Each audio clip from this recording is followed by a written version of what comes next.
Habang naguhugas ng pinggan si Pam, ay bigla na lang pumasok ang asawa ng kanyang tiyahin. Nasaan ang tiya Nelly mo, Pam? Binalingan ni Pam ang kanyang tiyuhin. Nasa palengke na po, tiyo. Kasama po si Buboy. Napatango naman ang lalaki, kaya bumalik na si Pam sa paghuhugas ng pinggan. Napasinghap siya at nagulat nang bigla na lang may yumakap sa kanya mula sa likod. Kaagad niyang tinulak ang kanyang tiyuhin. Kinakabahan siya at nanginginig na rin ang kanyang katawan sa takot. Tiyo, ano pong ginagawa niyo? Ngumisi ang lalaki. Huwag ka na magpakipot pa, Pam. Alam ko naman na gusto mo rin ako. Napangiwi na lang si Pam. Ano pong sinasabi niyo, tiyo? Wala po akong gusto sa inyo. At saka asawa po kayo ng tiyahin ko. Pamangkin po ako ng asawa niyo. Umiling ang lalaki. Wala akong pakialam. Ang mahalaga, di naman tayo magkadugo. Huwag ka nang magpakipot. Dahil kapag tumanggi ka, ay palalayasin kita dito. Alam mo na wala ka ng ibang mapupuntahan. Kumibot-kibot ang labi ni Pam. Pinipigilan niya ang maiiyak. Huwag niyo po itong gawin, tiyo. Maawa na po kayo. Mas lalong natakot si Pam dahil sa manyak nitong mukha at may pagkagat labi pa. Basta walang makakalam, ay wala tayong problema. Kaagad na tumakbo si Pam papunta sa kanyang kwarto. Nangabulin siya ng lalaki. Bago pa niya maisara ang pinto, ay naharangan na ito ng lalaki. Dahil sa mas malakas ito sa kanya, ay nabuksan nito ang pinto at napahiga siya sa kama. Kaagad siyang dinaganan ng lalaki. Maawa na po kayo, tiyo! Hindi na napigilan ni Pam ang mapaiyak. Ayaw niya sa ginagawa nito, pero mas malakas ito at hawak na ng lalaki ang dalawa niyang kamay. Pero kahit alam pa niya na wala siyang laban, ay nagpupumilit pa rin siyang kumawala at sumisigaw. Kaagad siyang napabaling sa kabila ng sinusubukan siya nitong halikan sa labi. Tama na, tiyo! Maawa na kayo! Napahagulgol na si Pam. Nananalangin siya na sana ay may dumating at iligtas siya mula sa hayop na lalaking ito. Mas lalo siyang napaiyak nang magsimula ng maglakbay ang kamay nito sa kanyang katawan, mula sa hita niya hanggang sa itaas. Pero bago pa nito mahawakan ang pagkababae niya, ay biglang may sumigaw. Anong ibig sabihin nito, Dodong? Kaagad na paalis sa ibabaw ni Pam ang lalaki. Niyakap niya ang sarili at tumakbo sa kanyang tiyahin. Tulungan mo po ako, tiya! Sinubukan niya po akong gahasain! Kaagad namang napailing ang lalaki. Huwag kang maniwala sa kanya, Nelly. Nagsisinungaling ang babaeng yan. Sigaw ng lalaki na tinuro si Pam. Kaagad naman siyang umiling at hinawakan ang kamay ng tiyahin. Hindi po totoo yun, tiya. Maniwala po kayo sa akin. Sinubukan po talaga niya akong gahasain.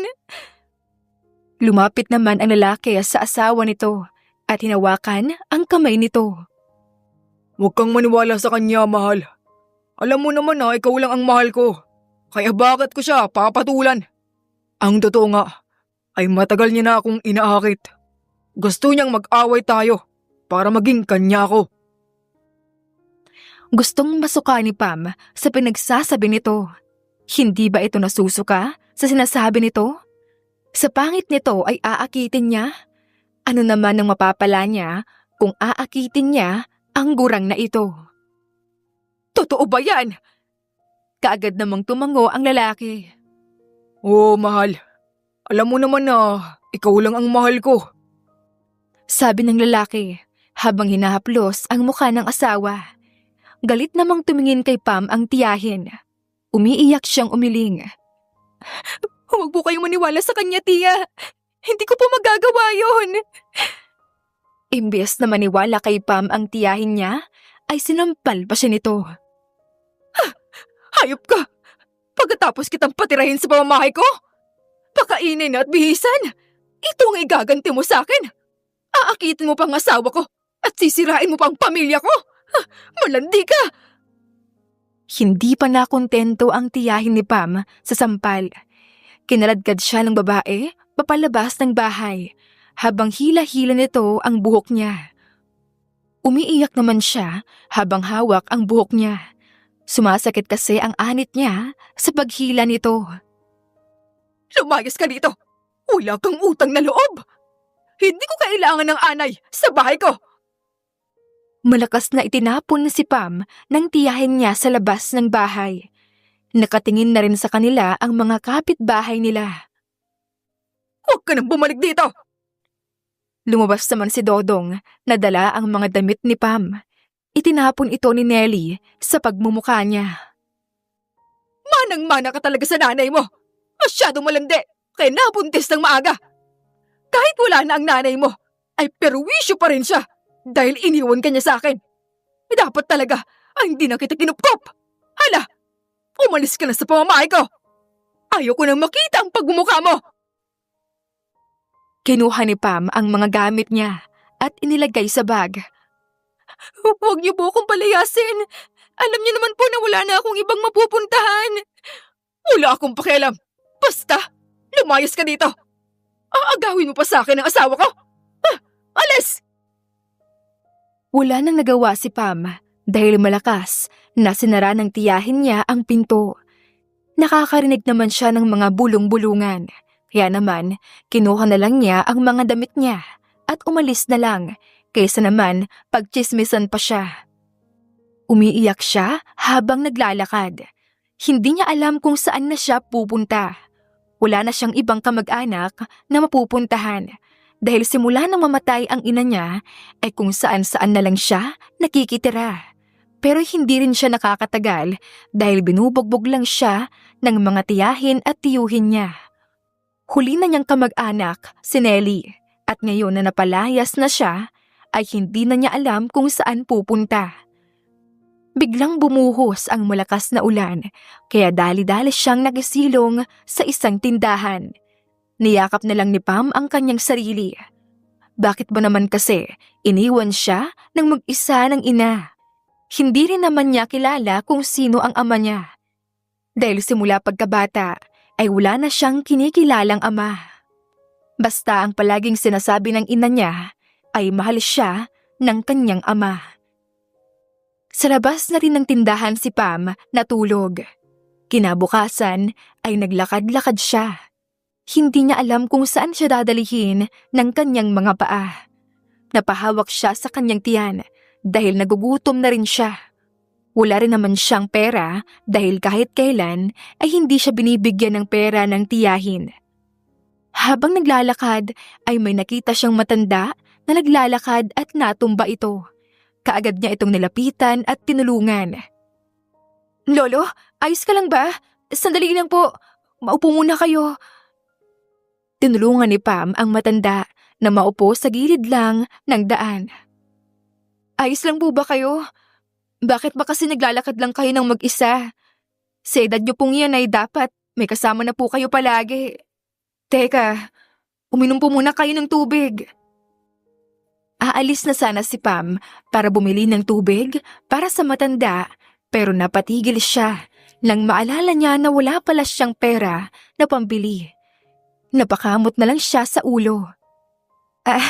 Pasensya na po, Lolo. Wala po pala akong pambili ng tubig para sa inyo." Napatingin si Pam sa paligid at nakakita ng karinderya. "Ay, sandali lang, Lolo. Susubukan kong humingi ng tubig doon." Lumapit si Pam sa isang karinderya. "Ate, pwede po bang makahingi ng tubig para kay Lolo?" Tinuro ni Pam ang matanda. "Baka po kasi mahimatay si Lolo." Mabuti na lang at naawa ang babae sa matanda at binigyan si Pam ng tubig. Kaagad siyang bumalik sa matanda at pinainom ito ng tubig. Kamusta na po ang pakiramdam niyo?" Hinaplos pa ni Pam ang likod ng matanda. Mabuti na ang pakiramdam ko, Apo. Salamat. Napakabait mo. Ayos lang po. Kahit sino naman na makakakita sa inyo, ay gagawin din po ang ginawa ko. Umiling ang matanda at maliit na ngumiti. Hindi totoo yan, Apo. Dahil kanina pa ako nagpapalakad-lakad at natumba. Pero wala ni isa ang tumulong sa akin. Naawa naman si Pam sa matanda. Nasaan po pala yung mga pamilya nyo? Ang mga anak nyo o apo? Bakit naman po hinahayaan nila po kayong mag-isa? Malungkot namang ngumiti ang matanda. Wala na akong pamilya. Mag-isa na lang ako. Mas lalong naawa si Pam sa matanda. Ang totoo niyan ay may isa akong anak. Pero wala na siya. Hindi rin naman siya nag-asawa. Kaya wala rin akong apo sa kanya. Kaya mag-isa na lang ako sa buhay ngayon. Nahihirapan na nga si Pam sa sitwasyon niya dahil wala na siyang pamilya at wala na rin siyang tinitirahan. Pero hindi niya inaasahan na mas may naghihirap pa pala sa kanya. Kawawa naman po pala kayo. Pareho na lang po pala tayo. Mag-isa na lang din po ako sa buhay. Namatay na po kasi yung nanay ko habang hindi ko naman kilala kung sino ang tatay ko. Tapos, napalayas pa ako sa bahay ng tiyahin ko. Napakunot naman ng noo ang matanda. Bakit naman? Pinagbintangan po kasi ako ng tiyahin ko na inaakit ko raw yung asawa niya. Pero ang totoo po niya na muntik niya na akong gasain eh. Hindi na iwasan ni Pam na maiyak dahil sa sakit ng naranasan niya. Hindi niya alam kung anong naging kasalanan niya para maranasan niya ito sa buhay. Pinunasan niya ang luha. Baka po, totoo po ang sinabi sa akin ng mga kamag-anak ko na ako ang bayad sa ginawa ng nanay ko noon. Hinaplos naman ng matanda ang buhok ni Pam at inipit ang buhok niya sa gitna ng tenga niya. Huwag mong sabihin yan, Apo. Hindi naman kasi totoo yung mga ganyan. At tayo mismo ang gumagawa ng tadhana natin. Kung hahayaan mo na, ganyan ka na lang, ay talagang ganyan ka na lang talaga. Napatitig naman si Pam sa matanda. Tama po kayo. Pinunasan ni Pam ang mga luha niya. Hindi ko dapat iniisip yon dahil palaging sinasabi sa akin ni nanay noong nabubuhay pa siya kung gaano niya ako kamahal. Totoo yan. Pagmamahal pa rin ang mananaig sa lahat ng sakit na nararamdaman at nararanasan natin sa malupit na mundong ito. Napangiti naman si Pam. Hindi niya alam kung bakit magaan ang loob niya sa matanda. Siguro ay dahil pareho silang wala ng pamilya at mabait rin ito sa kanya. Bahagya siyang natawa. Nagkukwentuhan na po pala tayo, pero hindi pa natin alam ang mga pangalan natin. Ako nga po pala si Pam, Lolo. Inilahad ni Pam ang kamay niya sa matanda at tinanggap naman nito. Ako naman si Juan. Pwede mo na akong tawaging Lolo. Napangiti naman si Pam. Siya nga pala. Ang sabi mo kanina ay mag-isa ka na lang at pinalayas ka sa inyo. Tumango naman si Pam bilang sagot. Ako naman ay mag-isa na rin sa bahay ko at wala nang pamilya. Bakit hindi ka tumira sa bahay ko? Totoo po? Hindi po ba kayo nagbibiro, Lolo? Natatawa namang tumango si Don Juan. Oo naman, bilang pasasalamat na rin sa ginawa mong tulong. Hinawakan ni Pam ang dalawang kamay ng matanda. Naku po, Lolo. Hulog po kayo ng langit.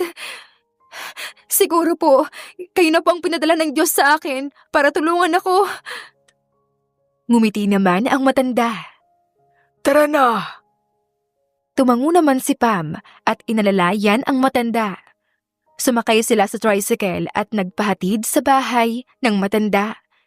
Ang akala niya ay hindi lang siya nagkaroon ng bagong kasama sa buhay at bahay, Pero hindi lang pala iyon ganun kadali. Kaninong bahay ito, Lolo? Tanong ni Pam habang nakangangang nakatingin sa malaking mansyon na pinagbabaan nila. Sa akin, Apo. Kaagad na patingin si Pam sa matanda. Tara na sa loob. Nauna nang maglakad ang matanda at sumunod naman si Pam. Napapatingin siya sa paligid. Hindi niya inaasahan na isang mayaman pala ang matanda na tinulungan niya. Tama nga ang sinabi ng nanay niya noon na kapag tumulong ka sa mga nangangailangan ay may blessing na ibibigay sa iyo ang Diyos. Ito na kaya ang blessing ng pagdulong niya sa matanda? Magandang araw, Don Juan! Bati ng mga katulong sa matanda nang makapasok si Pam sa loob ng mansyon. Para namang nahiya si Pam. Dito niyo po ako patitirahin, Lolo? Bakit? May problema ba? Akala ko ba ay pumayag ka nang tumira sa bahay ko? Oo nga po, pero hindi ko naman po alam na malamansyon po pala ang bahay niyo. Parang nakakahiya naman pong makitira dito. At isa pa po, ang sabi niyo, mag-isa lang kayo pero marami naman po pala kayong kasama rito. Umiling ang matanda at tinawakan ang kamay ni Pam. Mga kasama ko lang sila sa bahay. Ang ibig kong sabihin ay wala na akong pamilya at mag-isa na lang ako. Pinisil ng matanda ang kamay ni Pam. Dito ka na, Apo. Natutuwa kasi ako. Kung nahiya ka na makitira ng libre dito, ay pwede ka namang magtrabaho rito. Talaga po? Bibigyan niyo po ako ng trabaho? Ikaw ang mag-aalaga sa akin at sasamahan mo ako kahit saan ako magpunta. Sige po, wala pong problema sa akin, Lolo. Maraming salamat po. Natigilan naman si Pam nang titig na titig sa kanya ang matanda. Bakit po, Lolo? Malungkot na ngumiti at umiling. Ay, namimiss ko lang ang nag-iisa kong anak. Ganyan din siya ngumiti. Tulad ng ngiti mo. Nakaramdam na naman ng awa si Pam para sa matanda. Anyway, kumain ka na ba? Sasagot na sana si Pam nang pangunahan siya ng tiyan niya. Bigla kasi itong tumunog dahil sa gutom. Napakamot na lang sa ulo si Pam habang natatawa ang matanda. Ay, halika na sa pagkainan para makakain na tayo. Naging maayos naman si Pam sa poder ni Don Juan. Sobrang bait nito sa kanya at kahit kailan ay hindi niya naramdaman na isa lang siyang empleyado nito. Ito na ang gamot niyo, Lolo. Binuksan ni Pam ang lagayan ng gamot ng matanda. Napabuntong hininga naman ito. Nakakapagod na rin na uminom ng gamot, Apo. Si Pam naman ang napabuntong hininga at ngumiti sa matanda. Lolo, kapag hindi niyo po ito iinumin, ay magkakasakit kayo. Alam niyo naman po na ayaw kong nagkakasakit kayo.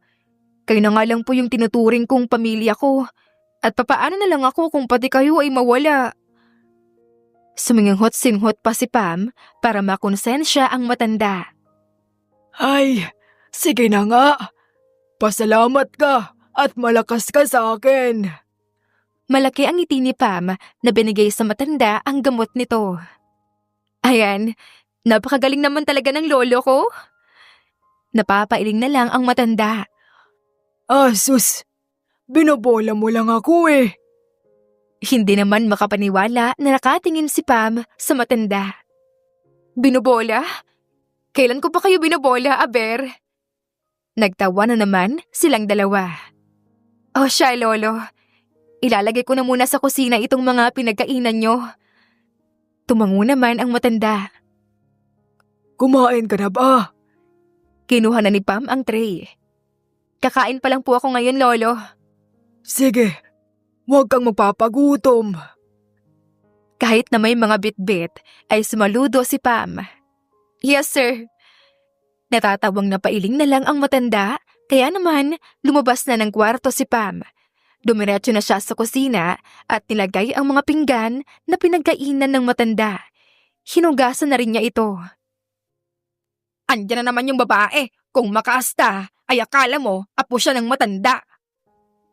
Napatigil si Pam sa paghuhugas nang marinig niya ang usapan ni Neneng at Tisay.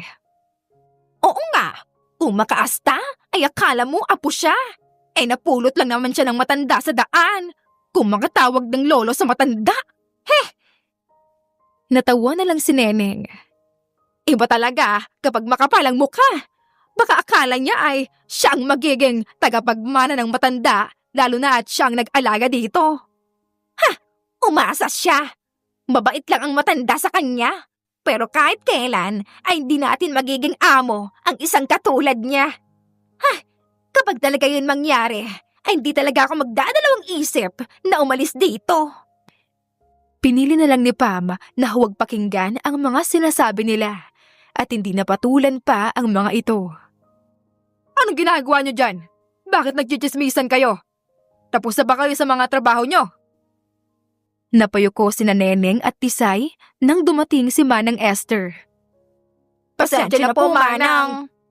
Kaagad nang nagsialisan ang dalawa. Lumapit naman si Manang Esther kay Pam. Manang, tapos ko na pong pakainin si Lolo. Tumango naman ang matanda. Nasa 63 na si Don Juan, habang nasa edad namang 70 si Manang Esther. Ito na ang nagpalaki kay Don Juan noon. Hindi na rin nag-asawa pa si Manang Esther, kaya dito na rin ito sa mansyon nakatira. Pinag-uusapan ka na ng dalawa. Hindi mo man lang pinagtanggol ang sarili mo. Ngumiti naman si Pam. Hindi na po, Manang Esther. Alam ko naman po kasi sa sarili ko na hindi totoo ang mga sinasabi nila tungkol sa akin. Kaya wala lang po sa akin yun. Nakangiti habang napapailing si Manang Esther. Kaya gustong-gusto ka ni Juan dahil napakabait mong bata. Nagtataka naman si Pam nang nakatitig naman sa kanya si Manang Esther. Bakit po, Manang? Medyo kamukha mo kasi si Juancho. Napakunot ng noo si Pam. Ang nag-iisang anak ni Juan. Alam niyo po ba na ganyan din ang sinabi ni Lolo Juan sa akin nung una kaming magkita? Dinala ni Manang Esther si Pam kung nasaan ang picture ni Juancho. Siya si Juancho, ang nag-iisang anak ni Juan. Itinuro ni Manang Esther ang malaking picture na nakahang sa dingding. Napatitig naman si Pam sa itsura ni Juancho. Ngayon ay hindi na siya magtataka kung bakit sinasabi ni Don Juan at Manang Esther na medyo kahawig niya ang Juancho na ito dahil totoo naman pala. Kuha niya ang mata at ilong ng lalaki, pati na rin ang ngiti nito. Kung kilala lang ni Pam ang ama niya, ay baka nasabi niya na ama niya nga ang lalaking ito dahil magkamukha sila. 7 taon pa lang si Juancho noon nang mamatay ang ina niya. Hindi na nag-asawa ulit si Juan. Pinalaki niya ng puno ng pagmamahal si Juancho. Malapit sila sa isa't isa, pero nasira yon nang magmahal ng isang mahirap si Juancho. Hindi nagustuhan ni Juan ng babae at pilit silang pinaghiwalay. Hindi ko na alam kung nasaan ang babae dahil ang sabi ni Juan, tinanggap daw nito ang pera na binigay niya. Nagalit si Juancho sa ama niya at kahit kailan ay hindi na sila nagkaayos pa hanggang sa mamatay si Juancho. Napatitig si Pam sa litrato ni Juancho. Ano po bang kinamatay niya? Napabuntong hininga si Manang Esther. Simula kasi nang mawala ang nobya ni Juancho, ay wala na siyang ibang ginawa kundi ang hanapin ito. Kung saan may lead tungkol sa nobya niya, ay pinupuntahan niya hanggang sa maaksidente siya. Ay, simula noon ay mag-isa na lang si Juan at naging malungkot na lang. Sinisisi niya ang sarili sa pagkawala ng anak niya.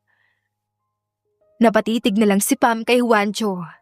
Napakasaklap naman pala ng love story ni na Juancho at ng girlfriend nito. Talagang nasa huli na ang pagsisisi. At kahit magsisi na ang matanda, ay hindi na nito mababalik pa ang buhay ng anak. Narinig kong usapan nyo ni Manang Esther kanina. Napatigil si Pam sa ginagawa niya at napatingin kay Don Juan. Pasensya na, Lolo. Napagkwentuhan lang namin ni Manang Esther. Dahil kagaya niyo, sinabi rin niya sa akin na medyo kahawig ko nga po yung anak niyo.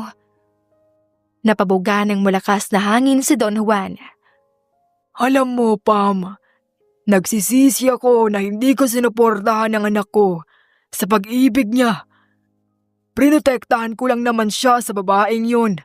Akala ko kasi ay pera lang ang habol niya. Naupo si Pam sa kaharap na upuan ng matanda. Hindi po ba sabi niyo sa anak niyo ay tinanggap ng nobya niya yung pera?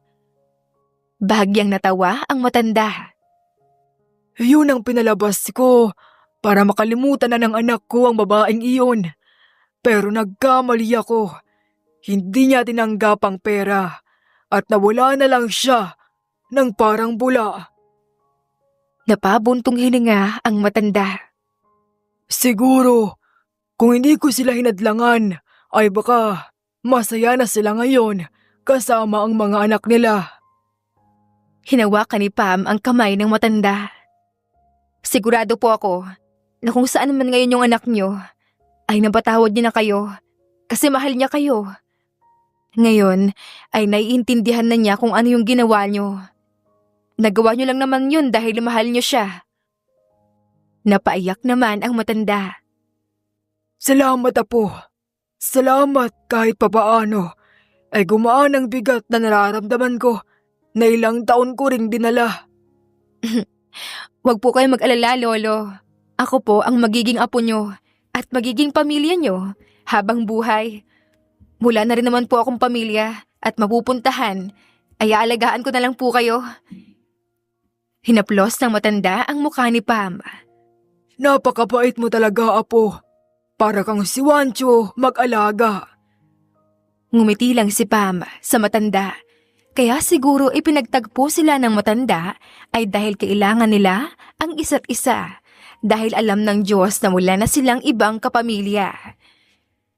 Naghahanda na ng pagkain si Pam nang biglang may isang gwapong lalaki na pumasok sa kusina.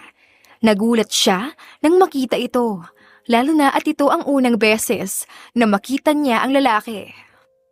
Manang Esther, nasan si Don Juan? Tanong ng lalaki kay Manang Esther.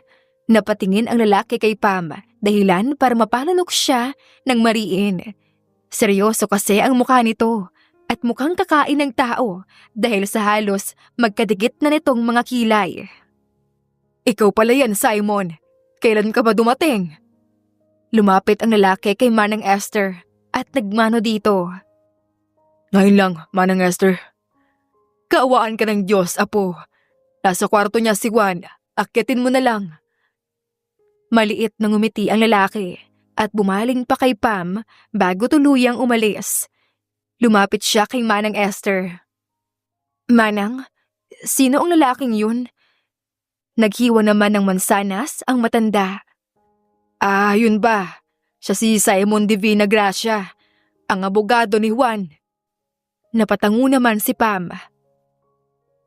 Ang papanoon ni Simon ang abogado ng pamilya ni Juan. Pero nang mamatay ang ama niya, ay siya na ang naging abogado. Napatango naman ulit ang dalaga. Suplado ba yun, Manang? Umiling ang matanda. Nako, mabait yang si Simon. Napanguso si Pam. Parang hindi naman po. Parang galit nga siya sa akin eh. Bakit naman siya magagalit sa'yo? Wala ka namang ginagawang masama. At isa pa, ito pa lang ang unang araw ng pagkikita nyo. Unless, nagkita na kayo noon. Hindi po, Manang. Ngayon ko lang po kasi siya nakita. Sa ganun ba naman kagwapong mukha ay makakalimutan ko ba naman? Napabuntong hininga muna si Pam bago nagpatuloy sa pagsasalita. Napansin ko lang po kasi ang sama ng tingin niya sa akin. Parang unang tingin pa lang niya sa akin ay hindi na niya ako gusto. Ay nako iha, ganun lang talaga si Simon kung tumingin. Palaging seryoso yun at madalang lang yun ngumiti. Kaya pagpasensyahan mo na. Eto, dalhin mo ito sa taas para merienda nilang dalawa. Sa pag-iisip ni Pam sa lalaki, ay hindi niya namalayan na nakahanda na pala si Manang Esther ng merienda para sa bisita at kay Don Juan. Kahit na ganito na ang edad ni Manang Esther, ay malakas pa rin ito. Dinala na ni Pam ang merienda para sa dalawa sa opisina ni Don Juan. Kumatok na muna siya bago ito binuksan. Nakita niyang seryosong nag-uusap ang dalawa at napatigil lang nang dumating siya. Halos magkadigit na ang dalawang kilay ng lalaki at mukhang inirapan siya. Nagulat naman siya. Ano bang nagawa niyang mali para siya ay supladuhan ng lalaki? Ito na po ang merienda niyo, Lolo. Inilapag ni Pam ang tray. Salamat, Apo. Iwan mo muna kami. Tumango naman si Pam at umalis na. Hindi pa man niya tuluyang naisasara ang pinto, ay narinig niya ang pagsasalita ng lalaki. And she called you Lolo, Don Juan? Hindi makapaniwalang tanong ng lalaki sa matanda. Dahil na-curious si Pam, ay nakinig siya sa usapan ng mga ito. May permiso ko naman. At isa pa, magaan ang loob ko sa kanya. Napailing naman si Simon. Don Juan, kakakilala niyo lang sa babaeng yon. Hindi niyo alam kung anong totoo niyang motibo sa inyo. Napabuga naman ng malakas na hangin si Don Juan. Nakilala ko siya nang tinulungan niya ako, Simon. Umiling pa rin ang lalaki. Hindi po lahat ng nagpapakita ng kabaitan ay totoong mabait. You can't just trust people like that, Don Juan. Nasasaktan si Pam sa naririnig niya. Hindi naman siya kilala ng lalaki, pero bakit makapangusga ito sa kanya ay ganoon na lang. Isinara na lang niya ang pinto at umalis. Tutulong na lang siya sa mga gawaing bahay kaysa makinig sa masasakit na salita ng lalaki tungkol sa kanya. Bakit ba lahat na lang ng tao sa paligid niya ay hinuhusgahan kaagad siya? Wala naman siyang ginagawang masama at mas lalong hindi siya nagbabalat kayo. Nabalik sa ulirat si Pam nang marinig niya ang boses ni Don Juan. Pam, ito nga pala si Simon, ang aking abogado. Tumango naman si Pam at pilit na ngumiti. Simon, siya naman si Pam. Please be nice to her. Hindi sumagot ang lalaki, dahilan para mapahabuntong hininga ang matanda. Anyway, sana maging magkaibigan kayong dalawa. Lalo na at dito na muna si Simon habang may inaasikaso siya, Pam. Ikaw na rin sana ang bahala sa bisita ko. Ngumiti si Pam sa matanda. Opo, Lolo. O siya, mauna na ako. Babalik na ako sa kwarto ko at magpapahinga. Lumapit si Pam sa matanda. Samahan ko na kayo, Lolo. Itinaas naman ng matanda ang kamay nito at umiling. Hindi na, iha. Ang mabuti pa ay asikasuhin mo muna si Simon. Ngumiti na lang si Pam kahit pa sa loob-loob niya ay ayaw niyang asikasuhin ang antipate kong lalaki. Umakyat na rin ang matanda at naiwan naman sila sa sala. Narinig niya ang pag-tss ng lalaki, kaya humarap siya rito. Mawalang galang na po, Simon. Gusto ko lang itanong kung nagkita na ba tayo noon o nakilala mo na ba ako? Tumaas ang isang kilay ng lalaki. No. Napabuga ng malakas na hangin si Pam. Hindi naman po pala. Pero bakit kung makapanghusga kayo sa akin, ay parang kilala niyo na po ang buong pagkatao ko? Tumitig ang lalaki kay Pam at seryoso ito dahilan para mapalunok siya ng mariin. Pero hindi niya pinakita sa lalaki na natatakot siya rito. Kilala ko ang mga katulad mo. Nagbabait-baitan lang kayo. para makuha niyo ang loob ng biktima niyo. At kapag nagawa niyo yun, ay doon niyo na sila pagsasamantalahan. Hihiram ng pera, magmamakaawa para lang mabigyan ng pera. Inamba ni Pam ng sampal ang lalaki, pero napatigil siya. Ikinuyom niya ang kamao at napabuga ng malakas na hangin. Alam mo, gustong-gusto kitang sampalin. Taas na namang tumingin ang lalaki kay Pam. Then do it. Napatiimbagang si Pam. Hindi ko gagawin. Alam mo kung bakit? Kasi hindi dapat ako magalit kung di naman totoo ang mga sinasabi mo. Natawa si Simon. Kahit na anong sabihin mo, hindi ako maniniwala sa'yo. Napatitig si Pam sa mga mata ng lalaki. Siguro, ang lungkot ng buhay mo. Nakita niya kung paanong mapatiimbagang ang lalaki. Kasi lahat na lang ay ginagawan mo ng issue, kahit na hindi naman totoo. Wala na akong pakialam kung ano man ang sasabihin mo. Dahil para sa akin, alam kong hindi totoo ang mga sinasabi mo. Hindi ko nalang papakinggan ang mga sinasabi mo. Kagaya ng hindi ko pakikinig sa mga sinasabi ng ibang tao sa akin. Sana man lang ay kilala mo muna ako bago mo ako hinusgahan. Pilit na ngumiti si Pam. Sige sir, babalik na ako sa trabaho. Tawagin mo na lang ako kung may kailangan ka. Umalis na si Pam at hindi inentay na sumagot pa ang lalaki. Naiinis siya rito. Gwapo nga ito pero masama naman ang ugali. Napapailing na lang siya. Wala talagang taong perpekto sa mundo. Meron talagang hindi maganda pero mabait. At meron namang gwapo o maganda pero masungit naman kagaya ni Simon. Pam, apo, pwede mo bang samahan si Simon sa kabilang lote ko? Napatigil si Pam sa ginagawa niya at napatingin sa matanda. Medyo masama kasi ang pakiramdam ko ngayon at gusto ko na munang magpahinga dito sa bahay. Bigla namang nag-alala si Pam sa matanda at lumapit rito. Masama po ang pakiramdam niyo, Lolo. Tumango naman ang matanda bilang sagot. Kung masama po ang pakiramdam niyo, ay dapat nandito ako para alagaan kayo. Umiling naman ang matanda. Ayos lang naman ako. Matutulog lang din naman ako. Kaya ikaw na muna ang bahala kay Simon. Hindi nakasagot si Pam at napatingin sa lalaki na tahimik lang na kumakain. Hinawakan ng matanda ang kamay niya. Pwede ba, iha? Lihim na lang na napabuntong hininga si Pam at pilit na ngumiti sa matanda. Sige po, Lolo. Napangiti naman ang matanda at hinawakan ang kamay ni Pam. Salamat, apo. Napakabait mo talaga. Hindi na sumagot si Pam at ngumiti na lang sa matanda. Maya-maya pa, sumakay na siya sa kotse ni Simon. Ayaw niya sanang pumayag pero dahil gusto ng matanda ay wala siyang magagawa. Ayaw din naman niya na malungkot ito dahil hindi siya pumayag. Ano bang mayroon sa lupain ni Don Juan? Ano bang titignan mo doon? Tanong ni Pam habang naka-cross arm. Halatang hindi siya masaya na kasama ang lalaki. Gusto mo laman ni Don Juan kung kumusta ng mangga niya. Kaagad namang napatingin si Pam sa lalaki. May manggahan si Don Juan?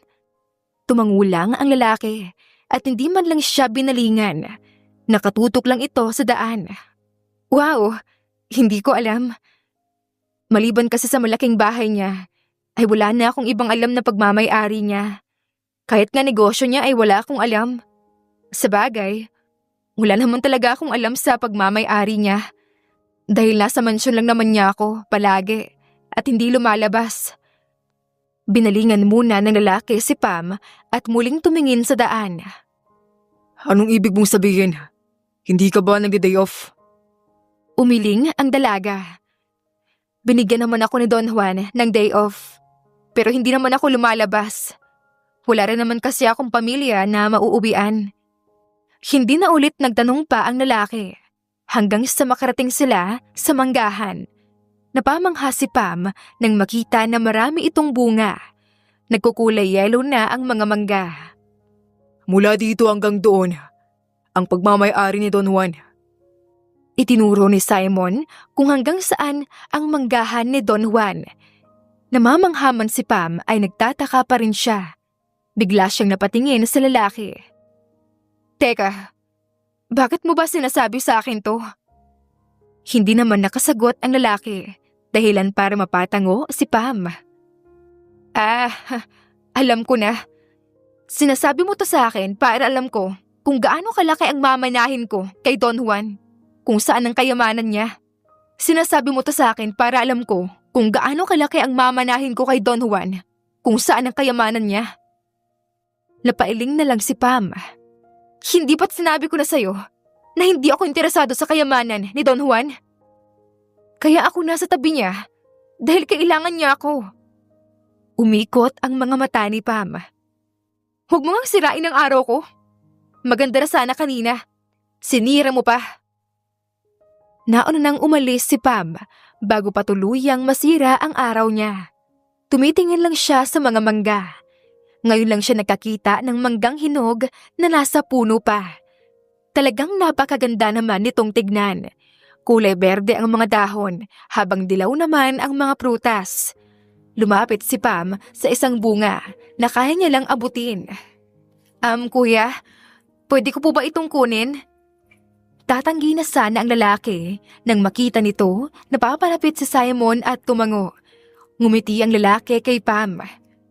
Sige ma'am, pumitas lang kayo ng mga gusto nyo. Naku, Pam na lang po yung itawag niyo sa akin, kuya. Pero salamat po. Sinubukan ni Pam na abutin ang mangga. Ang akala niya ay maaabot niya ito, pero medyo malayo pala ito sa inaakala niya. Pinilit niya itong abutin. Nahahawakan na niya ang dulo ng mangga pero hindi pa ito sapat para makuha niya. Nagulat na lang siya nang may kamay na kumuha ng mangga. Salamat po, kuya. Nakangiting tumingin si Pam sa kumuha ng mangga. Pero nang makita niyang si Simon, ito ay biglang nawala ang ngiti niya. Ikaw pala yan. Ang laki ng ngiti mo kanina. Pero nang makita mo ako ay bigla kang sumimangot. Akala ko naman kasi, isa sa mga trabahante ang tumulong sa akin. Ikaw naman pala. Napatakip pa sa kanyang mga mata si Pam nang masilaw siya sa araw. Akin na nga yung mangga. Salamat ah. Bahagyang natawa ang lalaki at hindi naman makapaniwala si Pam na kahit mahina lang ay narinig niya ang pagtawa ng lalaki. Ay nako, ikaw na nga ang tinulungan. Ikaw pa nagsusungit.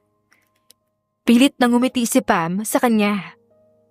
Kung hindi ka lang kasi masungit, ay hindi rin naman sana kita masusungitan. Akin na nga yung mangga ko. Kukunin na sana ni Pam mula sa lalaki ang mangga na nakuha nito, pero inilayo ito ni Simon. Ano ba? Bakit ba ayaw mong ibigay sa akin yan? Bakit ka naman sa'yo ibibigay ito? Ako ang kumuha. Napanganga si Pam at hindi makapaniwala na nakatingin sa lalaki. Ano? Ako ang unang nakakita niyan ah. Sa akin yan! Sinubukan pa rin ni Pam na kunin ang mangga. Pero itinaas ito ni Simon sa ere. Dahil sa mas matangkad ito ay napatalon-talon pa siya. Ano ba yan? Para ka namang duwende sa kaliitan mo. Sinamaan ng tingin ni Pam ang lalaki. Ikaw naman ay parang kapre sa sobrang laki mo. Natatawa ang lalaki habang para namang baliw si Pam na tumatalon-talon at pilit na inaabot pa rin ang mangga na hawak nito. Hindi sinasadya na ma-out of balance siya at napahawak siya sa dibdib ni Simon. Kagaya niya ay na-out of balance rin ang lalaki, dahilan para matumba sila.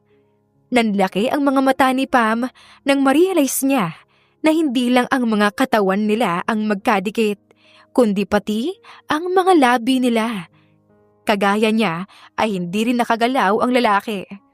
Doon lang nakabalik sa ulirat si Pam nang marinig niya ang hiyawan ng mga tao na nakatingin sa kanila. Kaagad siyang napabangon at inayos ang sarili. Ikaw naman kasi Sa'yo na nga yung manggang yan. Kukuha na lang ako ng iba. Kaagad nang umalis si Pam nang hindi man lang lumingon sa kinaroroonan ng lalaki. Kaagad siyang napatago sa likod ng puno at napahilamos sa mukha. Mukhang wala na siyang mukhang ihaharap sa lalaki dahil sa nangyari. Hinawakan ni Pam ang kanyang labi. Iyon ang first kiss niya. Napalunok na lang siya ng mariin. Bakit napakalambot ng labi ng lalaki? Napahawak rin siya sa kanyang dibdib dahil kanina pa malakas ang pagtibok nito. Pakiramdam nga niya ay lalabas na ito at mukhang magkakasakit siya sa puso. Tinakpan niya ang mukha gamit ang mga kamay niya. Bakit ba naman kasi naglapat ang mga labi nila? Inabot na sila ng hapon sa manggahan dahil kinumusta ni Simon ang mga trabahante at ang mga aanihin nito. Maliban pala sa pagiging attorney ng pamilya ni na Don Juan, ay ito rin ang namamahalas sa mga negosyo ng matanda. Tinuturing na rin palang apo ng matanda ang lalaki. "Hello, Iha!" Napatingin si Pam sa babaeng lumapit sa kanya. Medyo may edad na ito. "Ako nga pala si Bebang, isa sa mga trabahante ni Don Juan. Ngayon lang kita nakita." Sasagot na sana si Pam nang magsalita ulit ang babae. "Nobya ka ba ni Simon? Nakita ko kasi na naghalikan kayo kanina." Nanlaki ang mga mata ni Pam sa sinabi ng babae. Naramdaman din niya ang pag-init ng magkabila niyang pisngi, pati na rin ang dalawa niyang tenga. Mabilis na umiling si Pam. "Naku, hindi po. At saka, hindi naman po kami naghalikan kanina. Aksidente lang po yung nangyari." Napasapo na lang sa mukha si Pam at huminga ng malalim. "Hindi po ako nobya ni Simon. Ako po si Pam, ang bagong katulong ni Don Juan. Pinapasama lang po ako dito ni Don Juan para po samahan si Simon." "Ah, kala ko ay nobya ka na. Ilang taon na rin kasi, simula nang magdala siya ng babae rito." Napakunot ang noo ni Pam. "May dinala po siyang babae rito?" Tumango naman ang babae bilang sagot. "Katulong din po ba ni Don Juan?" "Naku, hindi. Ang pakilala sa amin ni Simon noon ay nobya niya." Napatahimik naman si Pam. Hindi niya inaasahan na sa ganong klase ng ugali ng lalaki ay may nobya pala ito. "Pero ilang taon na yun? Sa pagkakaalam ko ay naghiwalay na sila ng babaeng yun." Napatango naman si Pam at tumingin kay Simon na nakangiting kausap ang mga trabahante. Ito ang unang beses na nakita niyang ngumiti ang lalaki dahil palagi naman itong seryoso o masama ang tingin sa kanya. Siguro kaya nagkahiwalay ang dalawa dahil sa masungit nitong ugali at mas lalong naging masungit ito dahil sa hiwalayan nila ng nobya niya. Ngayon ay alam na niya kung bakit ganoon kabiter ang lalaki. Nang matapos ng mag-inspection si Simon, ay nagpaalam na sila sa mga trabahante at umalis na. Sa halos kalahating araw na kasama ni Pam ang mga trabahante, ay may mga nakilala na siya. Masaya doon dahil lahat sila ay mababait at marami rin siyang naririnig na magagandang salita tungkol kay Don Juan. Hindi naman na siya magtataka dahil mabait naman talaga ang matanda. Marami din siyang narinig tungkol kay Don Juancho na kagaya ni Don Juan ay mabait din daw ito at sayang din daw dahil maaga itong namatay. Habang nasa daan sila pabalik sa mansyon ay biglang huminto ang sasakyan at namatay. Napatingin si Pam kay Simon. "Anong nangyari?" Sinubukan ni Simon na paandarin muli ang sasakyan pero hindi ito umandar. Mukhang nasiraan tayo. "Ang dami-dami mong pera, pero nasisiraan ka ng sasakyan?" Sinamaan ng tingin ni Simon ang babae. Malay ko ba kung masisira siya? Hindi naman lahat ng bagay ay alam mo kung ano ang mangyayari. Kagaya na lang ng relasyon nyo ng dati mong nobya? Napakunot noo si Simon. Paano mo nalaman yan? Siguro ay ipinagtanong-tanong mo ako, no? Sa mga trabahante. Ang assuming mo naman. Bakit naman kita ipagtatanong Aber? Siguro ay dahil gusto mo ako. Hindi ka lang pala assuming. Mahangin ka pa. Napapailing habang natatawa na lang si Pam. Hindi na kita kailangan ipagtanong sa kanila dahil sila na mismo ang nagkukwento sa akin. Tumaas naman ang kilay ni Simon. At ano naman ang mga sinabi nila sa'yo tungkol sa akin? Maliban sa dati mong nobya, ay sinasabi nilang mabait ka nang hirap paniwalaan. Papaano mo naman nasabi yun? Napangiwi si Pam. Dahil napakasungit at napaka-bitter mo sa akin. Napapailing habang bahagyang natawa si Simon. Kasing ganda ko ba ang dati mong nobya, kaya bitter ka rin sa akin? Natawa si Simon habang nakatingin kay Pam. Hindi lang pala ako ang mahangin, kundi pati ikaw. Napabuntong hininga si Simon. Kagaya mo rin siya. Isang mahirap. Ano? Kaya ka ba bitter sa akin dahil mahirap ako? Bitter ka ba sa mga mahihirap? Seryosong tinignan ni Simon si Pam. Kung totoong bitter ako sa mga mahirap, ay hindi ko siya mamahalin. Ang totoo niyan, minahal ko siya ng totoo. Pero, niloko niya lang ako. Biglang bumuhos ang malakas na ulan. Napatitig si Pam kay Simon na nakatitig ngayon sa harapan ng sasakyan. Pinaniwala niya ako sa mga kasinungalingan niya. Nagpapanggap lang pala siyang mabait at nakakaawa para maawa ko sa kanya. Nang makuha niya ang puso ko, ay inabuso niya ang kabaitan ko. Binigay ko sa kanya ang lahat ng gusto niya kasi mahal ko siya. Pero nalaman ko na may pamilya pala siya at kaya niya ginagawa yun. At ang mga perang binibigay ko sa kanya, ayun palang pinapakain niya sa pamilya niya. Natawa ng mapakla si Simon. Matatanggap ko pa sana kung may anak lang siya dahil ganun ko siya kamahal. Pero may asawa pala siya at di niya kayang iwan. Mas pinili niyang batugan niyang asawa kaysa sa akin na mahal siya at kayang ibigay ang lahat ng gusto niya at sa mga anak niya. Tanga ako Naniwala ako agad sa kanya. Umiling naman si Pam at tinapik ang balikat ni Simon. Dahilan para mapatingin ito sa kanya. Oo, tanga ka nga. Sinamaan ng tingin ng lalaki si Pam. Pero, naging tanga ka lang naman dahil nagmahal ka ng totoo. Huwag mo na siyang isipin. Dahil hindi naman ikaw ang nawalan, kung hindi siya. Hindi niya pinahalagahan ang isang katulad mo na totoong nagmahal sa kanya. Isa pa, hindi naman lahat ng babae ay katulad niya. Huwag kang mag-alala dahil mahahanap mo rin ang babaeng para sa'yo na magmamahal sa'yo ng tunay at ikaw lang. Basta, huwag ka lang mawalan ng pag-asa at tiwala sa pag-ibig. Napatitig naman si Simon kay Pam. Unti-unti ay nagbago ang pagkakakilala niya sa babae. Dahil sa malakas na ulan ay hindi kaagad nakarating ang rescue nila. Hindi na malaya ni Pam na nakatulog na pala siya.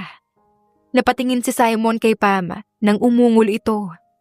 Nakakunot ang noo ng babae habang pabaling-baling sa kaliwa at kanan. Parang masama ang panaginip nito. Tama na po. Huwag po, Tiyo. Pakiusap.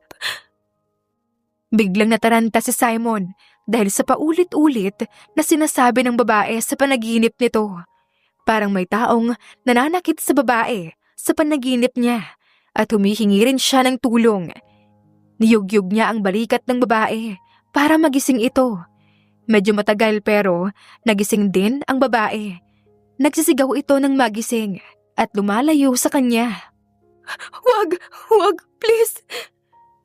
Niyakap ni Pam ang kanyang sarili habang idinidiin ng sarili sa sulok ng sasakyan. Umiiyak siya at umiling. Huwag po! Huwag niyo po akong gahasain! Hahawakan na sana ni Simon ang babae pero napatigil siya sa sinasabi nito. Nakapikit ang babae habang umiiyak at niyayakap ang sarili. Hindi niya alam kung ano ang mararamdaman para dito. Naaawa siya sa babae. Huminga siya ng malalim at tinawakan ng mahigpit ang magkabilang balikat nito. Nagpupumiglas ang babae pero hinigpitan niya ang hawak rito. Pam! Pam! Sinapo ni Simon ang mukha ng dalaga. Pam! Ako to! Si Simon to! Para namang nabalik sa ulirat si Pam at napatingin kay Simon. Simon? Nanginginig ang boses niya na binigkas ang pangalan ng lalaki. Tumango naman si Simon. Ako nga. Nag-aalalang tinignan ni Simon ang mukha ni Pam. Nananaginip ka. Kahit habol-habol ni Pam ang kanyang hininga, ay nakahinga siya ng maluwag dahil isa lang palang masamang panaginip ang pangyayaring iyon. Nananaginip ka lang. Napaiyak na lang si Pam nang yakapin siya ng lalaki. Shh! No. Walang makakapanakit sa'yo habang nandito ako. Nakayakap lang sila sa isa't isa ng ilang minuto na hindi nagsasalita. Nang pakiramdam ni Simon ay kumalma na si Pam, ay kumalas siya mula sa pagkakayakap dito. Kinuha niya ang panyo niya at pinunasan ng pisngi ng dalaga. Ano bang panaginip mo? Bakit parang takot na takot ka? At ano ang sinasabi mo tungkol sa panggagahasa? Wala lang yun. Panaginip lang yun. Umiwas ng tingin si Pam sa lalaki at siya na mismo ang nagpunas ng mukha niya na basang-basa dahil sa kanyang mga luha.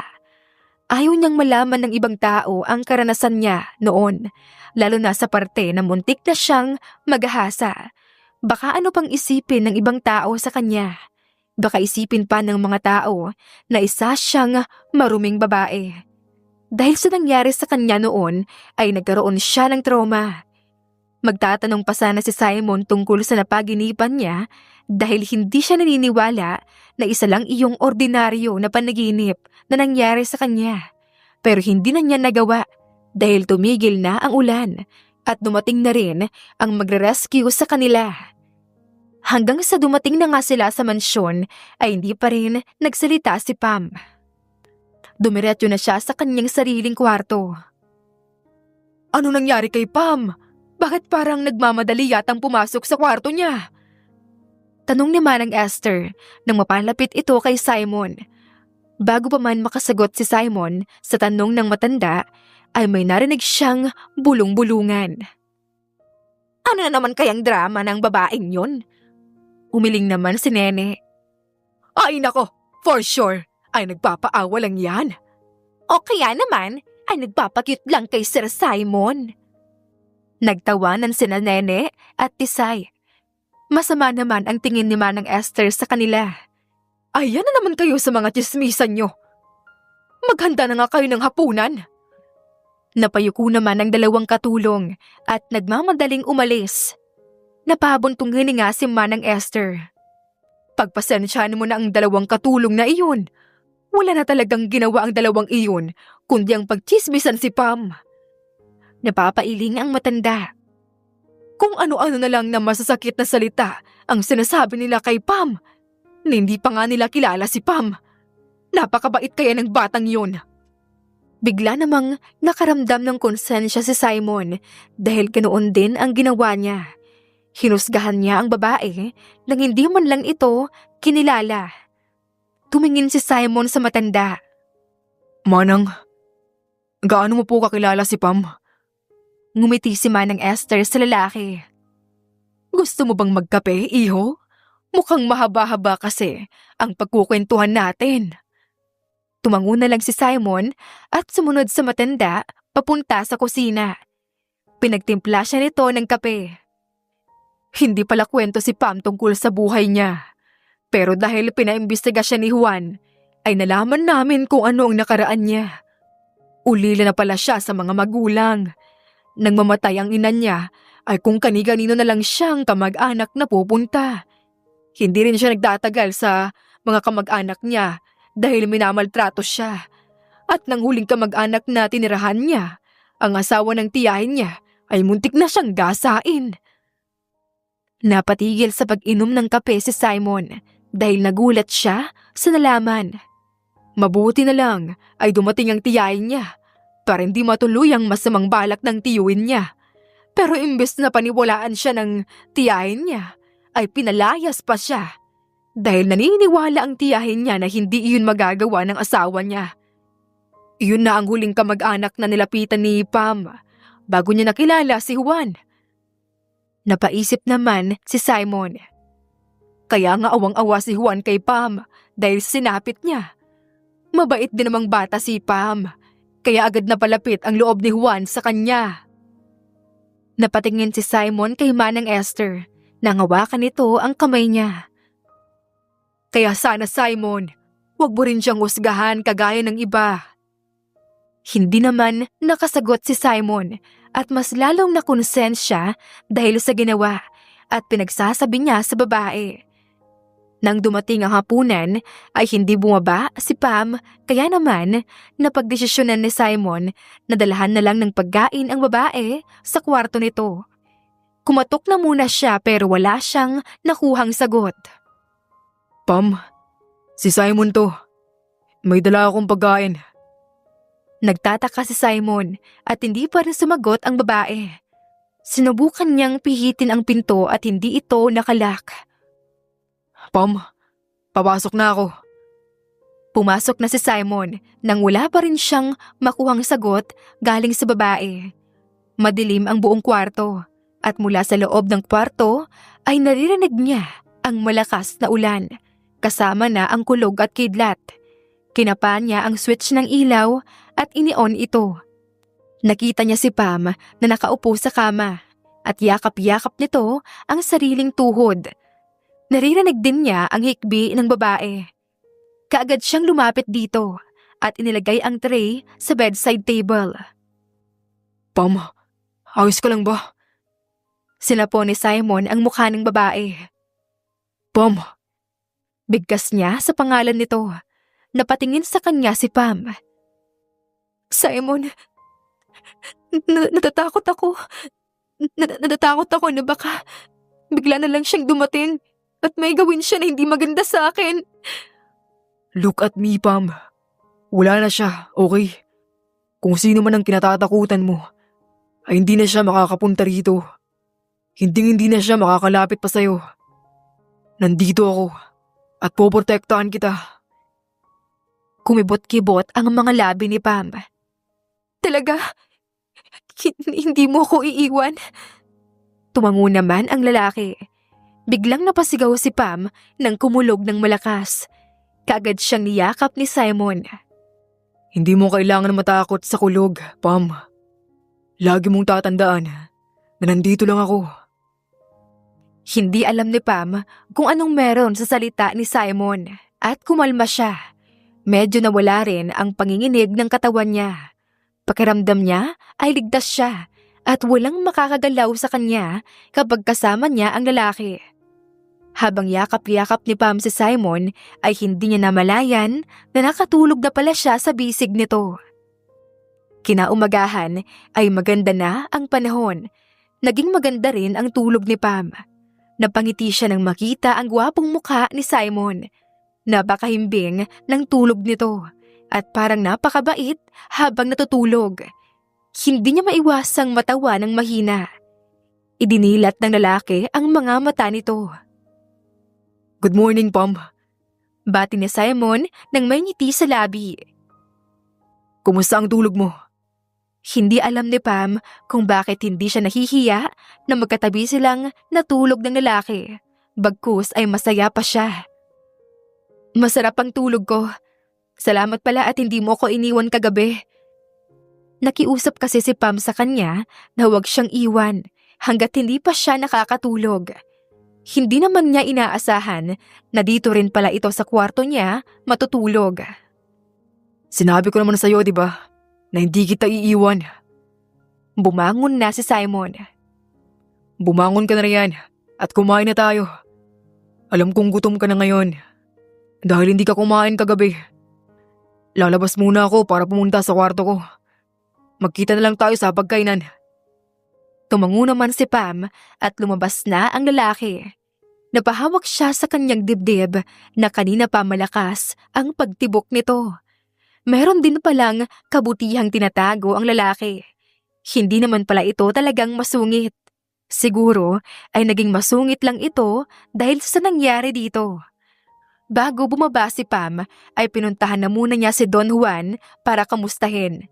Nalaman niyang nakakain na rin pala ito. Huwag mo na akong alalahanin, iha. Ikaw ang kumain na. Aalis na sana si Pam nang muli siyang tawagin ng matanda. Iha, itatanong ko lang sana kung kumusta si Simon. Napakunot naman ang noo ni Pam pero sumagot pa rin siya.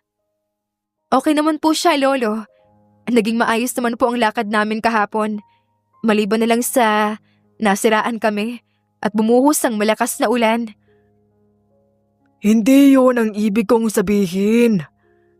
Nagtataka naman si Pam na nakatingin sa matanda. Ang ibig kong sabihin ay kumusta si Simon para sa'yo. Gusto mo ba siya? Namula naman ang pisngi ni Pam. Lolo, natawa ang matanda. Bakit? Hindi mo ba siya gusto? Ang totoo po niyan, Lolo, ay hindi ko po siya gusto noong una ko siyang makilala. Dahil ang sungit-sungit niya. Sa tuwing nakikita ko siya noon, ay halos magkadikit na ang kanyang dalawang kilay. Pero nang malaman ko ang dahilan kung bakit siya naging masungit, ay bigla akong naawa sa kanya. Tapos nang damayan niya ako sa takot ko kagabi, ay parang may nararamdaman na ako sa kanya. Nakatitig si Pam sa matanda. Masama ba yun, Lolo? Ang ibig kong sabihin ay parang ang bilis ko naman ata siyang magustuhan. Hindi masama yun, Apo. Lalo na at wala namang tamang oras para magustuhan mo ang isang tao. Kapag naramdaman mong mahal mo na siya, ay wala ka nang magagawa dahil ang puso mo mismo ang pumili sa kanya. At saka, bakit parang nag-aalinlangan ka kay Simon?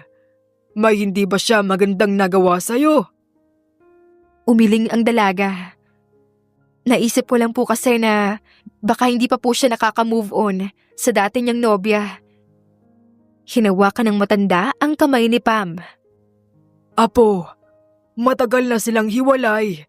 At isa pa, niloko ng babae si Simon. Kaya imposible na hindi pa siya nakaka-move on. Hindi po natin masasabi yan, Lolo. Kahit naman po kasi minsan, sinasaktan na tayo ng mga taong mahal natin, ay mahal pa rin natin sila. Napabuntong hininga ang matanda. Basta, kung saan ka masaya, ay doon ka. Kung ano ang tinitibok ng puso mo, ay sundin mo na lang. Maraming salamat po, Lolo. Sa inyo ko lang po talaga nararamdaman kung papaano magkaroon ng isang totoong pamilya. Nang mula kasi si Mama, pakiramdam ko mag-isa na lang ako. Sinapo ng matanda ang mukha ni Pam. Kahit na anong mangyari, ay ikaw na ang tinuturing kong apo. Ngumiti si Pam at niyakap ang matanda. Napahiling na lang siya na sana, totoo na lang niyang lolo ang matanda para hindi na siya mag-isa sa buhay. Simula ng araw na iyon ay naging malapit sina Pam at Simon. Hindi na rin maunawaan pa ni Pam kung bakit biglaan na lang bumait sa kanya ang lalaki. Iniisip na lang niya na baka naawa ito sa sitwasyon niya. May gagawin ka ba mamaya, Pam? Napatigil si Pam sa kanyang ginagawa at napatingin kay Simon. Wala naman masyado kasi tapos ko nang pakainin si Lolo. Bakit? Ngumiti naman si Pam kay Simon. Gusto sana kitang iyain mamasyal sa bayan. Hindi maiwasan ni Pam na magtaka. Anong meron at niyayaya mo kung mamasyal? Umiling naman ang lalaki. Wala naman. Gusto lang kitang ipasyal. Bakit? Kailangan ba ng rason para imbitahan kang mamasyal? Hindi naman. Teka, libre mo ba? Bahagyang natawa ang lalaki. Oo naman. Siyempre libre ko. Since ako ang nag-aya. Tinignan ni Pam nang hindi makapaniwala ang lalaki. Natawa na lang ito. Oo nga, libre ko. Sige na nga. Magpapaalam na muna ako kay Lolo. Aalis na sana si Pam nang pigilan siya ng lalaki. Wag na. Nakapagpaalam na ako kay Don Juan at pumayag naman siya. Hindi makapaniwala na nakatingin si Pam sa lalaki. Wow! Ang bilis mo ah! Natawa ang binata. Napailing na lang si Pam at walang magawa kundi sumama dito dahil nakapagpaalam na rin naman pala ito sa matanda. Dinala siya ng lalaki sa malapit na mall at binilhan ng mga damit. Bakit parang ang dami naman nito? Hindi ko naman to masusuot lahat. Simon, at saka hindi naman ako umaalis ng bahay para suotin ko ang mga damit na to. Ayos lang yan, Pam. Deserve mo rin naman to eh. Kahit na anong pagtutol ni Pam sa mga binibili ng lalaki ay hindi ito nakikinig at binibili pa rin ito para sa kanya. Napabuntong hininga na lang siya sa ginagawa nito. Dinala siya nito sa isang restaurant. Hindi niya tuloy maiwasang mamangha sa sarap ng mga pagkain. Ito kasi ang unang beses na nakapasok siya sa mamahaling restaurant at nakakain. Grabe, ang sarap pala ng mga ulam nila dito. Ngumiti si Simon kay Pam. Kung gusto mo nga ay bumalik tayo bukas. Nagulat ang dalaga. Baka maubos na ng pera mo. Bahagyang natawa ang lalaki. Ayos lang yan. Kung makikita naman kitang masaya, ay okay na ako. Biglang natigilan si Pam sa pagsubo ng pagkain at napatingin sa lalaki. Bakit mo ba to ginagawa sa akin, Simon? Ginagawa mo ba to dahil nakokonsensya ka sa mga ginawa mo sa akin noon? O naaawa ka sa naging sitwasyon ko noon? Napabuga naman ng malakas na hangin si Simon at nilapag ang kutsara at tinidor sa pinggan nito. Sa totoo lang, ay gusto kong bumawi sa'yo, Pam. Dahil sa mga nagawa ko at sinabi ko sa'yo noon. Hinusigahan kita kaagad nang di man lang kita kinilala muna. Wala yon. Tapos na yon. Kaya kalimutan na natin. Ngayon ay maayos na tayo at magkaibigan na tayo.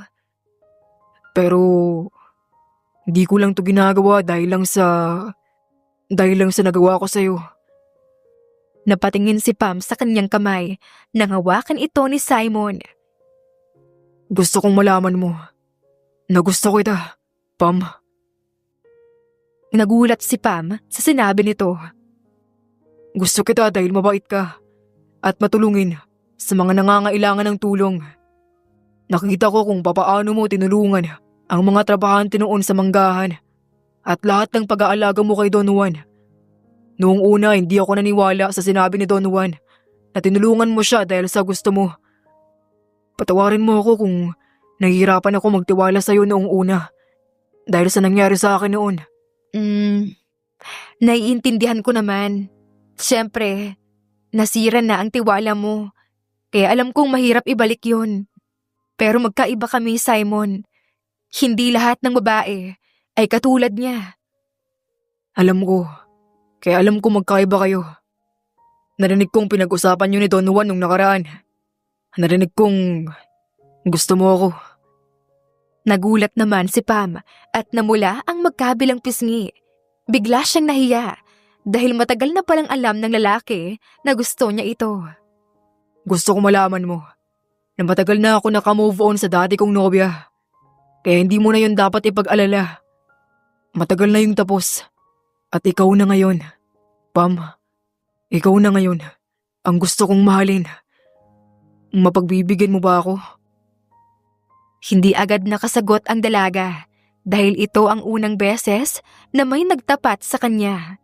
Kumakabog din ng mabilis ang puso niya. Bigla niyang naalala ang sinabi ng matanda nasundin niya ang kanyang puso. Ngumiti siya kay Simon. Oo, Simon. Dahil gusto rin kita. Napangiti ang binata dahil sa sinabi ni Pam. Ang ibig bang sabihin nito ay, tayo na? Ha? Agad-agad? Hindi ba pwedeng ligawan mo muna ako? Pinisil ni Pam ang kamay ni Simon. Ang totoo niyan ay masaya rin ako, kaya hindi na ako makapaghintay na sagutin pa. Tumango si Pam dahilan para mapakunot noo si Simon. Kaya oo, Simon, sinasagot na kita. Napakagatlabi ang binata para pigilan ang mapangiti ng malaki. Sa sobrang tuwa nito ay hinalikan niya ang kamay ni Pam. Pinapangako ko sa'yo, Pam, na hindi ka magsisisi na sinagot mo ako. Hindi man kita niligawan, ay araw-araw pa rin kitang liligawan. Kahit na tayo na. Papasayin kita. Tumango naman si Pam at ngumiti. Hindi niya inaasahan na may isang lalaking magmamahal sa isang katulad niya. Ganito pala ang pakiramdam ng magmahal at mahalin ng taong mahal niya.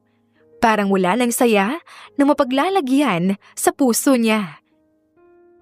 Nang makauwi sila, ay sinabi kaagad ni na Don Juan at kay Manang Esther ang tungkol sa kanilang dalawa. Naging masaya ang dalawang matanda para sa kanila. Hindi talaga ako nagkamali.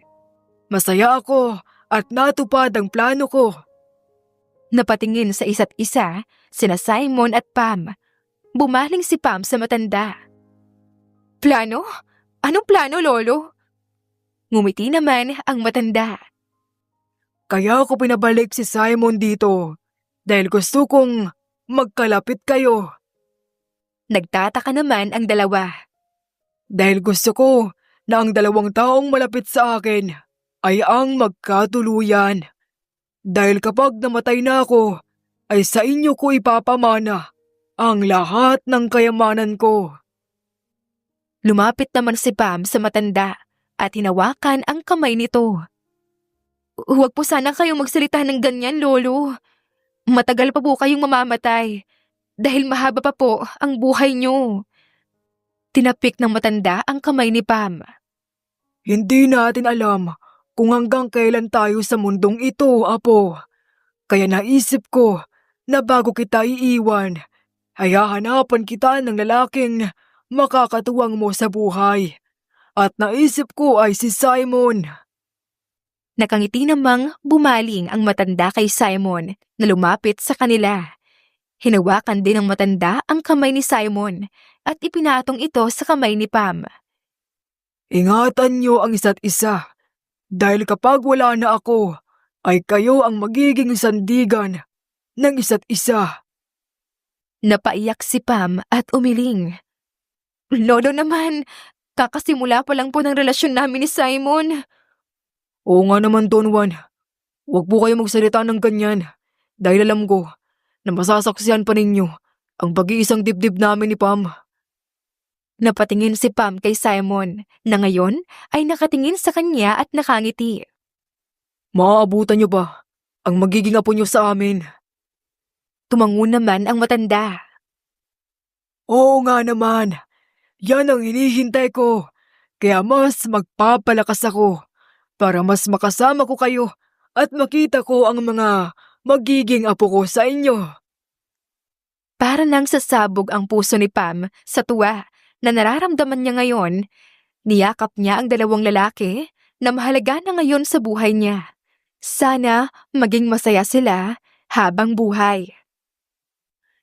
Naglalakad si Pam papunta sa sakayan. Kagagaling lang sa palengke. Hindi niya kasama si Simon dahil may iniuutos si Don Juan sa kanya. Uuwi rin naman ito mamaya. Napangiti siya at excited na makita ulit ang lalaki. Habang naglalakad ay biglang may nagtakip sa kanyang bibig. Nanlaki ang mga mata ni Pam nang makilala niya ang boses nito. Kumusta ka na, pamangkin? Kumabog ng mabilis ang puso ni Pam dahil sa kaba. Ang tagal kitang inaanap ba? Gusto mong sumigaw ni Pam ay hindi niya magawa dahil nakatakip ang kamay ng lalaki sa kanyang bibig. Pilit siyang nagpupumiglas, kaya naman sinuntok siya nito sa kanyang tiyan, dahilan para mawalan siya ng malay. Nagising na lang si Pam na nasa isang masukal na lugar na siya. Walang katao-tao at puro mga puno ang nakikita niya. Aalis na sana siya nang ma-realize niya na nakatali pala ang kanyang kamay at mga paa. Gising ka na pala, mahal kong pamangkin. Ano po ba ito, Tio Dodong? Bakit niyo po ba ito ginagawa sa akin? Pakawalan niyo na po ako! Ngumisi naman ang lalaki. Pakakawalan. Anong tingin mo sa akin, ha? Tanga. Pagkatapos kitang kidnapin, papakawalan lang kita. Sa tingin mo ba talaga ay magiging masaya ka sa piling ng boyfriend mo? Paano niyo po nalaman? Napakibit balikat ang lalaki at ngumisi. Papaano ko nalaman? Siyempre, sinundan kita. Ang yaman pala ng boyfriend mo, Pam. Naka-jackpot ka. Manang-mana ka talaga sa nanay mo. Kahit na mahirap ay may mayaman pa rin na nagkakagusto. Naka-jackpot din siya sa tatay mo, pero hindi rin naman nagtagal. Napatiimbagang si Pam. Huwag mong idamay dito, ang nanay ko! Hindi pinanasin ng lalaki ang sinabi nito. Ang dami niyang binili para sa'yo, no?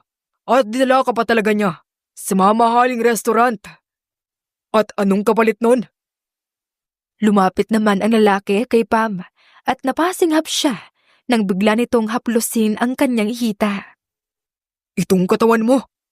Sa bagay, ito lang naman ang kaya mong ibigay sa kanya. Dahil sa akin lang namang mahirap na babae. Napaiyak na si Pam sa sobrang kaba at takot. Kahit kailan ay walang hininging kapalit si Simon dahil mahal niya ako. At kahit mahirap lang ako, ay mahal niya ako. Totoong pagmamahal ang nararamdaman niya para sa akin. Malakas na tumawa ang lalaki. Napaka-inosente mo talaga, Pam. Kaya kanya nabobola eh. Hindi mo ba alam na lahat ng binibigay ng isang lalaki sa iyo ay may kapalit? Umiling si Pam at masamang tinignan ang lalaki. Hindi katulad mo si Simon. Magkalayo kayo. Si Simon, kahit kailan, hindi niya ako magagawang saktan at pilitin sa mga bagay na ayoko. Malayong malayo siya sa'yo. Napakibit balikat ang lalaki at gumisi. Mamaya mo na kami ikumpara kapag natikman mo na ang binigay kong langit sa'yo. Habol-habol ni Pam ang kanyang hininga. Kinakabahan siya ng sobra sa gagawin nito sa kanya. Tiyo, please. Nagmamakaawa ko sa inyo. Huwag niyo na po itong gawin. Pakawalan niyo na po ako. At pangako, hindi ako magsusumbong sa pulis. At sa tingin mo, pakakawalan pa kita? Nahigit ni Pam ang hininga nang haplosin ng lalaki ang hita niya. Ang tagal kong hinintay na maplos ang makinis mong hita. Pam, kung di lang sana dumating ang tiya mo nung araw na iyon, ay baka naangkin na kita. Pero ngayon, ay sisiguraduhin ko na magiging akin ka. Ngumisi ang lalaki. Binasa nito ang labi gamit ang dila habang nakatingin sa katawan ni Pam. Hindi ko man nakuha noon ng nanay mo, ay sisiguraduhin ko na makukuha kita na anak niya. Kaagad na paiwas si Pam nang hahalikan na sana siya ng lalaki sa labi. Hayop ka! Hayop ka talaga! Pinaghahalikan nito ang kanyang leeg. Nagsisigaw siya ng tulong at nagmamakaawa siya sa lalaki, pero para itong bingi na hindi siya naririnig. Gustuhin man niyang manlaban ay hindi niya magagawa dahil nakatali ang kanyang mga kamay at paa. Kaya wala siyang magawa kundi ang sumigaw na lang ng sumigaw. Para na rin siyang nawawalan ng pag-asa. Napapikit na lang ng mariin si Pam. Biglang sumagi sa kanyang isipan ang mukha ni Simon. Napahagulgol na lang siya. Hinihiling niya na sana magkaroon ng himala at mailigtas siya ng lalaki. Pero sa isip niya ay mukhang imposible dahil baka hanggang ngayon ay hindi nito alam na nawawala siya. Ganito na lang ba talaga ang mangyayari sa kanya? Ang akala niya ay magiging masaya na siya kasama si Simon. Pero bakit nasa ganitong sitwasyon na naman siya ngayon? Ito na ba talaga ang nakatadhana sa kanya? Hindi na ba talaga siya magiging masaya? Patuloy ang pagmamakaawa ni Pam na itigil na ng kanyang tiyuhin ang ginagawa. Lalo na nang pinunit nito ang suot niyang damit. Bumungad sa lalaki ang katawan niya na tanging bra at panty na lang ang suot niya. Tama na po! Maawa kayo sa akin!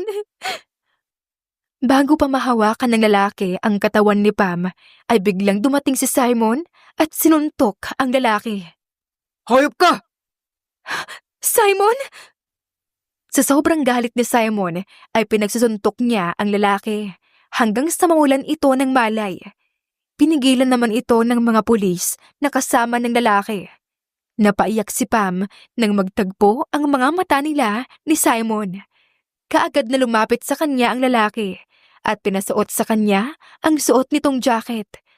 Tinanggal din ng lalaki ang tali sa kamay at paa niya. Kaagad na niyakap ni Pam ang lalaki. Mahigpit din siyang niyakap ni Simon. Mabuti na lang at may nakakita sa'yo dahil hindi ko alam kung anong gagawin ko kung may nangyaring masama sa'yo. Hindi nakapagsalita si Pam at napahagulgol na lang. Hush now, baby. Ligtas ka na. Nandito na ako. Isang malaking himala ang pagkakaligtas kay Pam. Ang akala niya talaga kanina ay magtatagumpay na ang tiyuhin niya sa masama nitong balak sa kanya. Mabuti na lang pala ay may nakakita sa kanya na isang trabahante sa manggahan nang tinangay siya ng lalaki. Kaagad nitong pinaalam kay Simon, kaya talaga ding nagtawag si Simon ng mga pulis para mailigtas siya. Uminom ka muna ng tubig. Nanginginig na kinuha ni Pam ang tubig at ininom ito. Siya ba yun? Napatingin si Pam sa lalaki. Siya ba ang lalaki na gusto kang gasain noon? Hindi ko akalain na mag-iisip siya ng masama sa akin, lalo na at pamangkin ako ng asawa niya. Napaiyak na naman ang dalaga. Akala ko talaga kanina ay magtatagumpay na siya sa balak niya. Salamat Simon at dumating ka. Hinaplos ni Simon ang pisngi ni Pam. Sinabi ko naman sa'yo na ililigtas kita kahit na anong mangyari at poprotektahan kita kahit na kanino pa. Huwag ka mag-alala dahil sisiguraduhin ko na hindi na makakalabas sa kulungan ang hayop na yun. Tumango si Pam pero may kaba pa rin sa kanyang dibdib. Hinawakan niya ang kamay ng lalaki. Ilayo mo ako sa lugar na to, Simon. Kahit na nakakulong na si Tio, hindi pa rin ako mapapanatag. Masyadong maraming sakit na binigay sa akin ang lugar na to. Niyakap siya ng lalaki. Oo, Pam. Pupunta tayo sa Maynila at doon titira. Ilalayo kita rito. Dumating naman si Don Juan. Hindi mo siya pwedeng ilayo sa akin. Simon, hindi mo pwedeng ilayo sa akin ang apo ko. Ang totoo kong apo. Parehong nagtaka sina Pam at Simon sa sinabi ng matanda. Anong ibig sabihin niyan, Lolo? Lumapit naman ang matanda sa kanya at tumabi ng upo. Hinawakan nito ang kamay niya. Ngayon ay alam ko na kung bakit sobrang gaan ng pakiramdam ko noong una pa lang tayong nagkita.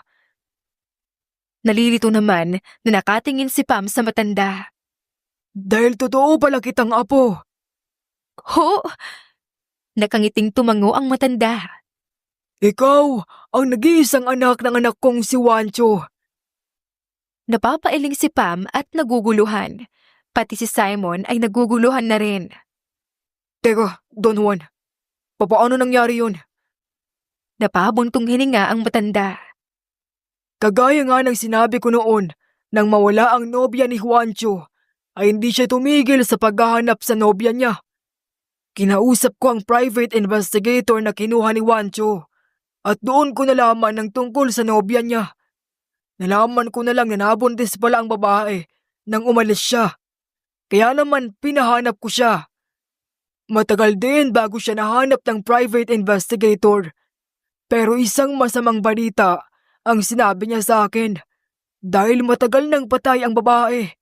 Kaya naman, ipinahanap ko ang nag-iisa nilang anak at nalaman kong ikaw pala iyon, Pam. Ikaw ang nag-iisa kong apo. Hindi nakapagsalita si Pam dahil hindi niya alam kung ano ang sasabihin. Nagulat din siya sa mga nalaman niya. Ngayon ay alam na niya kung bakit napakagaan ng loob niya sa matanda. Pinisil ng matanda ang kamay niya. Patawarin mo ako, Pam. Kasalanan ko kung bakit lumaki ka na hindi kumpleto ang mga magulang mo. Kasalanan ko kung bakit hindi mo nakilala ang iyong ama. Kasalanan ko kung bakit naranasan mo ang mga masasakit na pangyayaring iyon. Umiiyak si Don Juan. Patawarin mo ko, apo. Patawarin mo ako. Napaiyak na rin si Pam at niyakap ang matanda. Pinapatawad ko na po kayo, Lolo. Kahit na ano pang kasalanan niyo, ay papatawarin ko kayo dahil kayo na lang po ang pamilya ko. Kumalas si Pam at ngumiti na tumingin sa matanda. Naging mabait po kayo sa akin at itinuring niyo po akong apo niyo. Kahit hindi niyo po alam na totoo niyo po akong apo. Sa inyo ko po naranasan ang pagmamahal ng isang pamilya. Ngumiti ang matanda habang umiiyak. Hinaplos nito ang mukha ni Pam. Babawi ako sa iyo, apo. Ibibigay ko sa iyo ang dapat na ibinigay ko sa iyo noon pa. Tumango naman si Pam at muling niyakap ang matanda. Masaya siya dahil natupad na ang hinihiling niya na maging totoong lolo niya ang matanda. Hindi na rin umalis sa lugar na iyon sina Pam dahil hindi niya rin kayang iwan ang kanyang lolo. Naging matatag na lang siya nang harapin ang kinatatakutan niya kasama si Simon sa kanyang tabi. Isang taon rin ang lumipas at ikinasal na sina Simon at Pam. Biniyayaan sila ng 3 anak. Naging masaya ulit ang malaking mansyon dahil sa mga anak nila. Namatay ang kanyang lolo na masaya dahil sa wakas ay makikita na nito ang asawa at anak nito. Masakit man para kay Pam na mawalan ulit ng pamilya, ay alam naman niyang masaya na ang lolo niya, kasama ang kanyang lola at papa. Hindi man nagkasama ang kanyang mama at papa sa mundong ibabaw, ay alam niyang masaya ang dalawa kung nasaan naman sila ngayon. Ang buhay ng tao ay parang roller coaster. Minsan nasa itaas, minsan naman ay nasa ibaba. Pero kahit nasaan ka man dyan, ay dapat mananatiling nasa lupa ang ating mga paa. Manatiling mapagpakumbaba, maging mabait, at maging matulungin sa mga taong nangangailangan ng tulong. Sabi nga nila, kapag kusa kang tumutulong sa kapwa mong tao, ay may blessing na darating sa'yo. Kagaya na nga lang ng nangyari kay Pam. Tinulungan niya ang isang matanda na hindi niya inaakala na totoo pala niyang lolo. Dahil sa nangyari, ay nakilala niya ang lalaking minahal niya at minahal din siya ng sobra-sobra. Ang babaeng dating inaapi noon at hindi tinatanggap ng mga kamag-anak nito ay ngayon ay masaya na sa kanyang asawa at sa mga anak nila. Nagkaroon na rin siya ng sarili niyang pamilya at naging masaya sa kanyang buhay. Wala nang mahihiling pa si Pam dahil sa wakas, nagkaroon na rin siya ng sarili niyang pamilya na magmamahal sa kanya ng walang hanggan. At di